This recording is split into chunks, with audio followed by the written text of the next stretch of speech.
علامات کبریٰ کا ذکر، بڑی علامتیں جو کہ بالکل خرق عادت کے انداز میں ہوگی، ان کا معاملہ جو ہے وہ آپ کے ناپ تول میں نہیں آ سکتا، آپ کی کیمسٹری فزکس اس کا جو ہے وہ نہیں کر سکتی، ادراک ہوگا یہ قیامت کی۔ ان میں نمبر ایک کیا ہے؟ ایک بہت بڑا دھواں آئے گا، پوری دنیا کو لپیٹے گا۔ نمبر دو، دجال کا ظہور ہوگا جو اپنی خدائی کا دعویٰ لے کر آئے گا اور بنوائے گا، اس کے ہاتھ میں ہو جائیں گے، قبضے میں ہو جائیں گے سارے ذرائع پیداوار کے۔ اس کی طرف بھی پہلا قدم اٹھ چکا ہو، ٹرپس کے نام سے معاہدہ ہو چکا ہے۔ کوئی ملک اپنا بیج پیدا نہیں کر سکتا، یہ بیج ہم نے ڈیولپ کیے ہیں۔ ان کے ڈیولپمنٹ سے پہلے تم ایک ایکڑ سے کتنی گندم لیتے تھے، آج کتنی لے رہے ہو؟ کس بنا پر؟ جینیٹکس کا جو کام ہم نے کیا ہے اس کی بنا پر ہو رہا۔ ہاں تو ہمارا حق ہے، اس کی رائلٹی ہمارے پاس آنی چاہیے۔ لہذا صرف ان اداروں سے، ملٹی نیشنل سے خریدا جائے گا بیج، اور بیج بھی وہ دیں گے وہ کہ جس سے جو فصل اگے گی وہ بیج نہیں لا سکتی، وہ بیج کا کام نہیں کر سکتی۔ جیسے آپ کو معلوم ہے کہ آپ کے ہاں جو گوشت کھایا جاتا ہے مرغے کا، تو مرغا وہ جو ہے اس میں مرغا ہو یا مرغی ہو، اس کے اندر کوئی وہ کیفیت ہی نہیں ہے۔ ان کے انڈے جو ہے ان سے آپ بچے حاصل نہیں کر سکتے، ہے تو انڈا، دیکھنے کو تو انڈا ہے، لیکن وہ بنڈا جو ہے اس سے بچہ تو نہیں حاصل کر سکتے۔ ایسے ہی وہ گندم کا بیج دیں گے، نظر آئے گی گندم، لیکن اس کے اندر وہ صلاحیت نہیں ہے کہ اس سے جو فصل اگے گی اس کا نتیجہ جو ہے وہ بھی آپ لے سکتے۔ یہ ہونا ہے، اللہ جانے، قدم اٹھ رہے ہیں ادھر۔ پھر یہ ہے کہ دابۃ الارض، زمین سے ایک حیوان نمودار ہوگا، زمین شق ہوگی۔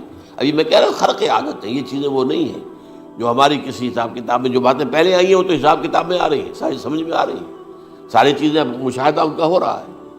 لیکن یہ ہے کہ دابۃ الارض، یہ کہتے ہیں کہ کوہ صفا، اس میں تو نہیں ہے حدیث میں، کوہ صفا پھٹے گا اور اس میں سے ایک حیوان دابہ وہ ظاہر ہوگا، تو اسی لیے فرمایا ہے وَإِذَا وَقَعَ الْقَوْلُ عَلَيْهِمْ أَخْرَجْنَا لَهُمْ دَابَّةً مِّنَ الْأَرْضِ تُكَلِّمُهُمْ، تو ہم اندر سے پیٹ کے چیر کر زمین کے پیٹ کو ایک حیوان کو برآمد کریں گے جو انسانوں سے بات کرے گا، گفتگو کرے گا۔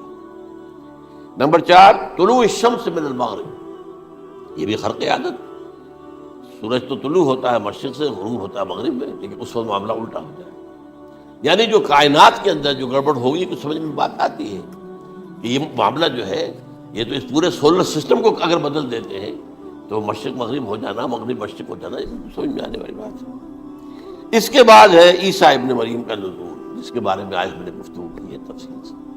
یہ نزول ہونا ہے، یہ علامات قیامت میں سے حضور نے بیان فرمایا ہے، اور قرآن مجید کی جو اصطلاحات ہیں اس کے حوالے سے میں نص قطعی جو ہے وہ میں آپ کے سامنے رکھ چکا ہوں۔ پھر یاجوج ماجوج کا ایک معاملہ ہے، یہ میں ابھی اس وقت زیادہ اس پر بات نہیں کر سکتا۔ حضرت عیسیٰ علیہ السلام کے نزول کے بعد دو کام ہوں گے، یہودیوں کا قلع قمع ختم، تمام یہود، ایک کام تو یہ ہوگا، اور نمبر 2 عیسائیت کا ختم ہو جانا، عیسائیت کی نفی کر دیں گے، بھائی تم مجھے خدا کا بیٹا بنائے بیٹھے ہو، میں تم خدا کا بیٹا نہیں ہوں، میں تو اس کا بندہ ہوں، رسول، میں نے تم سے کب کہا تھا کہ مجھے خدا کا بیٹا بناؤ۔ نمبر 2 یہ کہ وہ خنزیر کو قتل کر دیں گے، یعنی یہ تم نے خنزیر کب سے کھانا شروع کر دیا؟ میں تو تم کو نہیں اجازت دے کر گیا تھا، یہ تو شریعت موسوی میں حرام تھا، اور میں کہہ کر گیا تھا کہ یہی شریعت تم پر لاگو رہے گی، ہاؤ کم تم نے کیسے یہ؟ آج بھی بہت سے رومن کیتھولکس جو ہے وہ سور نہیں کھاتے، وہ اس میں ہے ان کے اندر کچھ نہ کچھ بات جو ہے جو حضرت عیسیٰ کی تعلیمات کا کچھ اثر ان کے ہاں ہے۔ میں تو ایک مرتبہ، یہ 1971 کی بات ہے، 4-5 دن کے لیے برسلز میں رکا تھا، اس لیے کہ وہاں مجھے ایک صاحب نے خط لکھا تھا کہ وہاں ایک نوجوان ہے، ابھی اس ایمان لایا ہے، اور اس کے کچھ مسائل ہیں، ہم کوشش کر رہے ہیں ان کے مسائل حل کریں، آپ بھی جا رہے ہیں۔ میں انگلینڈ جا رہا تھا تو واپسی پر آپ ان کے یہاں چند دن ٹھہرے، میں حیران ہوا، ویسے اس نے مجھے اپنے گھر ٹھہرایا نہیں، اس لیے کہ ماں باپ تو اس کے کرسچن تھے، اور پولیس کا چیف آفیسر اس کا باپ تھا، چیف آف پولیس فورس۔ اس نے مجھ سے ایک دن کھانے پہ بلایا، ویسے ہوٹل میں ٹھہرایا مجھے، اس نے کہا آپ اطمینان سے یہاں کھانا کھائیں، اس گھر میں نہ آج تک کوئی شراب کی بوند آئی ہے اور نہ ہی کوئی بوٹی آئی ہے سور کی. Roman Catholics. اب اکلوتا بیٹا تھا عبد العزیز، اس نے بعد میں بیان رکھا، وان کینٹر اس کا نام تھا جو کہ اوریجنل تھا. پھر اس نے نام رکھا عبد العزیز وان کینٹر، پرانا نام بھی باہر رکھا. نہایت خوبصورت. 28 سال کی عمر تھی اور اس وقت میں نے دیکھا تھا کہ اس کی فقہی معلومات جو ہے میری معلومات سے 10 گنا زیادہ. اس کی وجہ کیا ہے؟ وہ گیا تھا موراکو میں ایز اے ٹیچر، ملازمت کرنے، پیسہ کمانے. وہاں وہ مسلمانوں سے اس کا ہوا ربط ضبط ہوا، اسلام کی تعلیمات سامنے آئی، اسلام لے آیا. اب اکلوتا بیٹا ہے، اب ماں باپ جو ہے کرسچن کیتھولکس.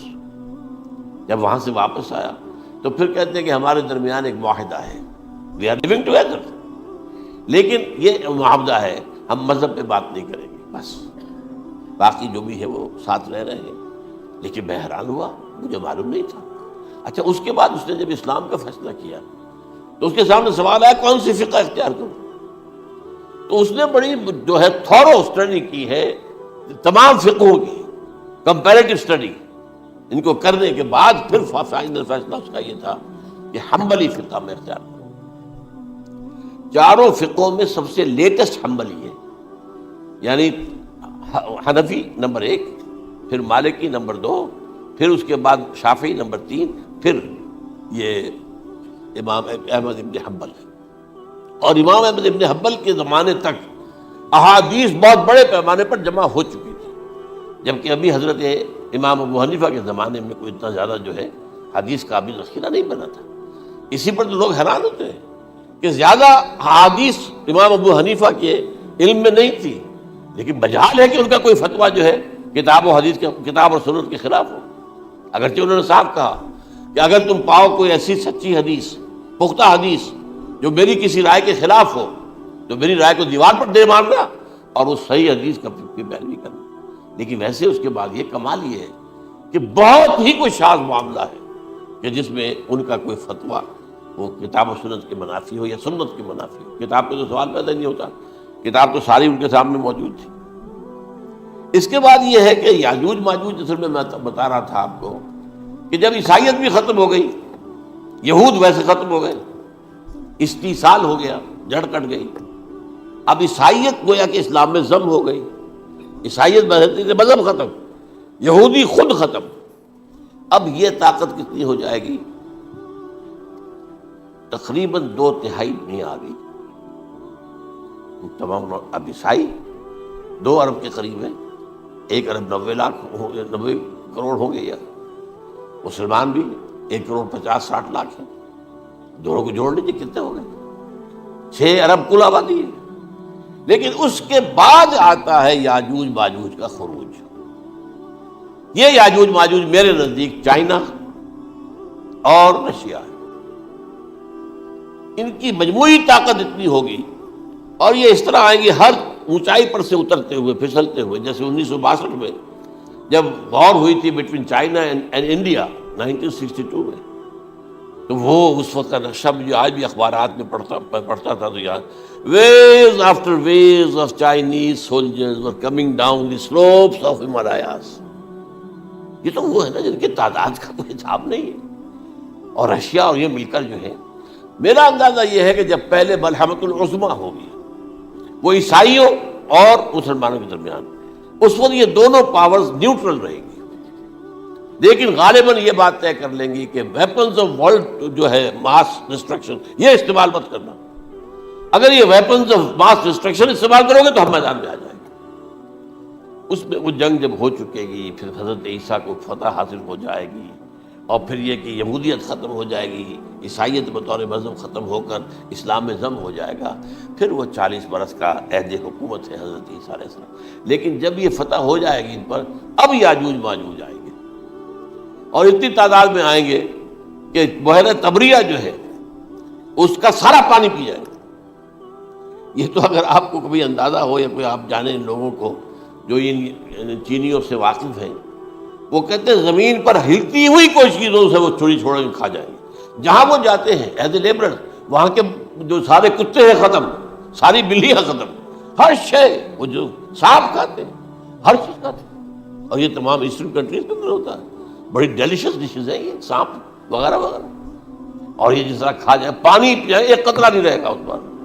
تو پھر جو ہے اللہ تعالیٰ اس وقت جو ہے اس میں ایک ایسی بیماری پیدا کرے گا، یہ سب مر جائے. یہ معجزے سے ہوگا، یعنی ان کے اوپر فتح جو ہے وہ عام لڑائی کے ذریعے سے نہیں ہوگی، بلکہ اس کے اوپر فتح جو ہوگی وہ اللہ تعالیٰ سے بوجھ، ایک بیماری پیدا ہوگی، سب مر جائے گا.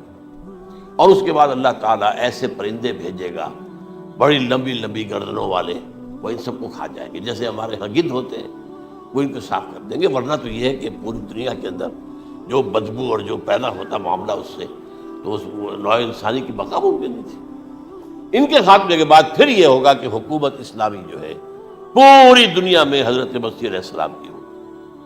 45 برس وہ رہیں گے، اسی میں وہ کہلن بھی آ جائے گا، وہ فی المہد و کہلن جو میں نے شروع میں بیان کیا تھا. اسی میں پھر یہ ہے کہ وہ شادی بھی کریں گے، ان کی اولاد بھی ہوگی، اور پھر ان کا انتقال ہوگا تو حضرت حضور صلی اللہ علیہ وسلم کے حجرے میں، وہیں پر جہاں حضور اور ابو بکر اور عمر رضی اللہ تعالیٰ عنہم دفن ہے، وہیں پہ ان کو دفن کیا جائے. اور قیامت کے دن حضور فرماتے ہیں کہ میں اور یہ تینوں ساتھ ہیں. تو یہ ہے واقعات و واقعات. بہرحال اس میں یہ ہے کہ یہ نوٹ کر لیجئے کہ جہاں تک ہمارے ہاں آج کل کا معاملہ ہے، میرے نزدیک میں یہ کہنے پر مجبور ہوں، جو رفع و نزول مسیح کو نہیں مانتا وہ کم سے کم منکر حدیث ضرور ہے. میں اس سے کم کا فتویٰ نہیں دے سکتا. اب یہ ہے کہ جو لوگ مہدی کو نہیں مانتے ان کا معاملہ میں مختلف سمجھتا ہوں. چند منٹ لے رہا ہوں آپ کے، اور اس لیے کہ ان کی حدیثیں صحیحین میں نہیں ہیں، بخاری مسلم میں نہیں ہیں. اور یہ کہ بہرحال ان کا معاملہ جو ہے وہ ایسا نہیں ہے حضرت عیسیٰ کا. حضرت عیسیٰ کے آنے کا جو کچھ ہوگا وہ تو میں نے آپ کے سامنے بیان کر دیا. لیکن یہ ہے کہ حضرت مہدی ہمارے نزدیک اس میں خرق عادت کوئی ہے ہی نہیں. جیسے ہر صدی کے مجدد ہوتے ہیں، آخری صدی کے مجدد وہ ہوں گے، اور میرے نزدیک یہی آخری صدی ہے، اور اسی میں حضرت مہدی کا ظہور ہو جاتا. سعودی عرب میں کوئی خانہ جنگی ہوگی کسی بادشاہ کے انتقال پر، اور پھر اس وقت یہ ظاہر ہوں گے. اس وقت ملک کے حالات کو سنبھالنے کے لیے لوگ ان کو زبردستی نکالیں گے، چھپے ہوئے ہوں گے ایک گھر میں. یہ حضرت ام سلمہ رضی اللہ تعالی عنہ کی روایت ہے کہ ایک بادشاہ کے انتقال پر یہ خانہ جنگی ہو جائے گی، اور ایک شخص مدینے سے بھاگ کر مکے میں چھپ جائے گا. یہ تو ہے ان کے الفاظ، میں توجیہ کر رہا ہوں. یہ لوگ ان کی طرف دیکھ رہے ہوں گے کہ یہ جو وقت آیا ہے فتنے کا ہماری قوم پر، ہمارے ملک پر، تو ان کی شخصیت ایسی ہے کہ یہ بیچ میں آئیں، صلح صفائی کرائیں، اور وہ جو ہے اس ذمہ داری سے بچ کر بھاگیں گے اور جا کر مکے میں چھپ جائیں گے. پھر لوگ انہیں تلاش کر کے نکالیں گے اور زبردستی ان کے ہاتھ پر بیعت کریں گے، ورنہ وہ اتنے بڑے منصب کو. اور پھر یہ بھی ہے، ایک حدیث میں آتا ہے یصلح فی لیلۃ واحدہ، ایک رات میں ان کی مکمل اصلاح کر دے گا. یعنی اگر کوئی تھوڑا بہت نقص اور عیب ہوا بھی، کوئی کمی کوتاہی ہوئی بھی، تو اللہ تعالیٰ ایک رات میں اصلاح کروا دے. لیکن ہمارے نزدیک اس قدر کوئی خرق عادت ہے ہی نہیں. البتہ جو کہتے ہیں اہل تشیع، وہ خرق عادت ہے کہ ان کے 12ویں امام جو ہے وہ بچپن ہی کے اندر اس خوف سے کہ جو بنو عباس بادشاہ ہیں وہ ان کو قتل کر دیں گے، تو وہ ایک غار میں چھپا دیے گئے. اب وہ 1200 برس سے اس غار کے اندر چھپے ہوئے، اور اس کے بعد وہ ظاہر ہوگی، وہ امام مہدی ہوں گے. اس میں خرق عادت ہے. لیکن میں یہ کہتا ہوں کہ محض خرق عادت کی بنیاد پر ہم اس کی نفی نہیں کریں گے. کیوں؟ کیا ہم یہ نہیں مانتے کہ اصحاب کہف 300 برس تک سوئے رہے؟ یہ کیا عام بات ہے؟ حضرت عزیر علیہ السلام اللہ نے انہیں موت دی، موت، اور 100 برس کے بعد زندہ کر کے اٹھا لیا. تو خرق عادت حضرت عیسیٰ کو ہم اتنا بڑا خرق عادت مانتے ہیں کہ اٹھا کر آسمان پر، تیسرے آسمان کے اوپر ہیں، موجود ہیں، اب بھی ہیں. شب معراج میں تیسرے آسمان پر حضور کی ملاقات ان سے ہوئی. تو یہ خرق عادت کی بنیاد پر نفی نہیں ہم کرتے. ہو سکتا ہے، لیکن یہ کہ اس کے لیے ہمارے پاس کوئی دلیل نہیں، کوئی احادیث نہیں، کچھ نہیں، اس لیے ہم اس کو نہیں مانتے. البتہ خود وجود جو ہے حضرت مہدی کا وہ کوئی عجیب بات نہیں ہے. وہ تو جیسے پہلے بھی آئے ہیں ہمارے مجددین، ایسے مجدد ہوں گے اور دین کو تازہ کر دیں گے. ایک صحیح اسلامی ریاست جو ہے وہ عرب میں قائم ہو جائے گی دوبارہ. حضور نے فرمایا وہ عدل اور انصاف سے عرب کو اسی طرح بھر دے گا جیسے کہ وہ اس سے پہلے ظلم اور جور اور زیادتیوں کے اوپر سے بھری ہوئی ہوگی.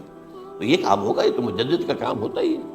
اس حوالے سے لیکن بہرحال میں نے پھر بھی کہا کہ اگر احادیث کی کمزوری کی وجہ سے کہ صحیح عین میں نہیں ہے، اگر کوئی شخص انکار کرے تو مجھے کوئی اعتراض نہیں ہے، ٹھیک ہے، لیکن جو حضرت عیسیٰ کے نفع سماوی اور حضرت عیسیٰ کے نزول کا انکار کرتا ہے وہ کم سے کم، میں انہیں اور آگے کوئی فتویٰ نہیں دیتا کہ وہ کافر ہو گئے یا یہ ہو گیا یا وہ ہو گیا، لیکن منکر حدیث کے لائن میں تو وہ لازماً کھڑے ہو۔